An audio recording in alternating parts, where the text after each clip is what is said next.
ചെറിയ കാര്യത്തിന് പോലും പെട്ടെന്ന് മൂഡ് ഓഫ് ആവുന്നവരാണ് നിങ്ങൾ. ഞാനൊരു എക്സാമ്പിൾ പറഞ്ഞു.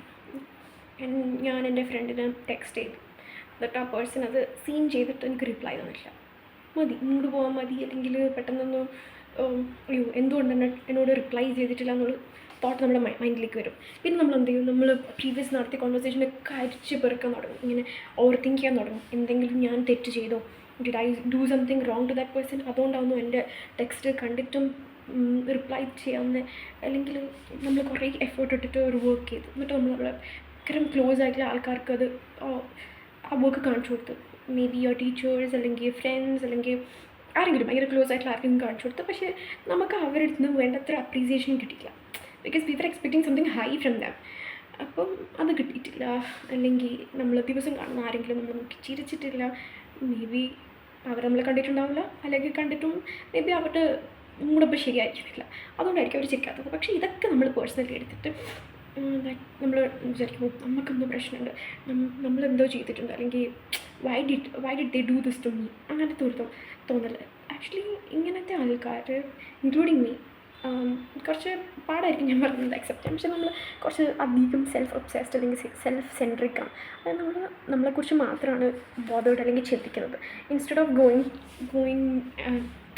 Of thinking about other person. അതായത് നമ്മൾ എക്സ്പെക്റ്റ് ചെയ്ത ആളിൽ നിന്ന് നമ്മൾ അവരെന്തുകൊണ്ട് ഇങ്ങനെ ബിഹേവ് ചെയ്യുമെന്ന് നമ്മൾ ഒരിക്കലും ചിന്തിക്കില്ല.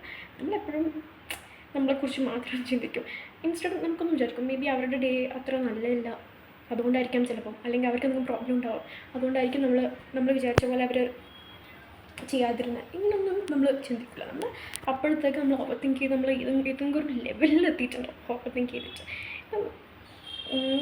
ഞാൻ ഒന്നുള്ളൊരു പേഴ്സൺ മുന്നേ എങ്ങനെയായിരുന്നു എന്ന് വെച്ചാൽ, my mood depends upon other people's behaviour. അങ്ങനെ അതർ പീപ്പിൾ എന്ന് ഉദ്ദേശിച്ചത്, അത് ഞാൻ പേഴ്സൺ എന്ന് പറഞ്ഞത് ഒറ്റ ആളല്ല, കുറേ ആൾക്കാരിൽ നിന്ന്. മീൻ എൻ്റെ ഭയങ്കര ക്ലോസ് ആയിട്ടുള്ള ആൾക്കാരിൽ നിന്ന് എന്തെങ്കിലും എനിക്ക് ഇഷ്ടപ്പെടാത്തതോ, അല്ലെങ്കിൽ ഞാൻ വിചാരിച്ചതുപോലെ അല്ലാത്ത എന്തെങ്കിലും ഒരു ചെറിയ ബിഹേവിയർ അവർക്ക് വന്നാൽ എൻ്റെ മൂഡ് പോയി. അതായത് actually that is something very dangerous. അതായത് നമ്മൾ വേറൊരാളുടെ ബിഹേവിയർ കാരണം നമ്മളെ മൂഡ് സ്പോയിൽ ചെയ്യുക, അല്ലെങ്കിൽ നമ്മുടെ ഡേ പോകുക എന്നൊക്കെ പറഞ്ഞാൽ അത്രയും മോശം കാര്യമാണ്. നമ്മൾ ആക്ച്വലി കുറച്ച് സെൽഫ് സെൻട്രിക്കാന്ന് വിചാരിക്കാം. നമ്മളെല്ലാം നമ്മളുടെ തലയിൽ, അല്ലെങ്കിൽ നമ്മളെല്ലാം പേഴ്സണലി എടുക്കുന്നതുകൊണ്ടുള്ള പ്രോബ്ലം മാത്രമാണ് ഇത്. നേരെ മറിച്ച് നമ്മൾ ജസ്റ്റ് അവരെക്കുറിച്ച് ഒന്ന് ചിന്തിക്കുക, അല്ലെങ്കിൽ just get into the shoes of the other person എന്നിട്ട് നമ്മൾ ഒന്ന് ചിന്തിക്കും, ഓക്കെ ഇതായിരിക്കാം. അല്ലെങ്കിൽ നമ്മൾ ചിന്തിക്കാനേ പാടില്ല, just leave it as it is. കാരണം എന്തിനാണ് നമ്മൾ കൂടുതൽ ഓവർ തിങ്ക് ചെയ്യുന്നത്? ചില കാര്യങ്ങളൊന്നും ഓവർ തിങ്ക് ചെയ്തിട്ട് ചെയ്യാണ്ടെന്നിട്ടുണ്ടെങ്കിൽ തന്നെ നമ്മുടെ ലൈഫ് ഒത്തിരി ഹാപ്പി ആയിരിക്കും.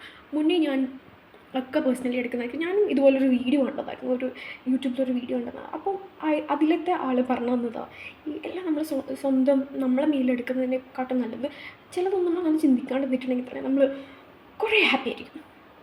സത്യം, ഞാൻ എല്ലാം പേഴ്സണലി എടുക്കുന്ന ഒരാളായിരുന്നു. പക്ഷേ ഇപ്പം ആ വീഡിയോ കണ്ടതിന് ശേഷം I was like, why should I take everything to me, let it be. അപ്പോൾ സത്യം പറയാലോ, അങ്ങനെ ചെയ്തതിന് ശേഷം എനിക്ക് ഭയങ്കര ഹാപ്പിനെസ് ഉണ്ട്, ഭയങ്കര happiness. So it helps you guys as well. അപ്പം എല്ലാം നമ്മൾ സ്വന്തമായിട്ട് എടുക്കുന്നതിന് പകരം ചിലതൊക്കെ അങ്ങനെ അവരുടെ പെർസ്പെക്റ്റീവും കൂടെ ചിന്തിക്കുക, അല്ലെങ്കിൽ ചിലത് നമ്മൾ ചിന്തിക്കുകയേ ചെയ്യാണ്ട് അങ്ങ് വിടുക. ബൈ.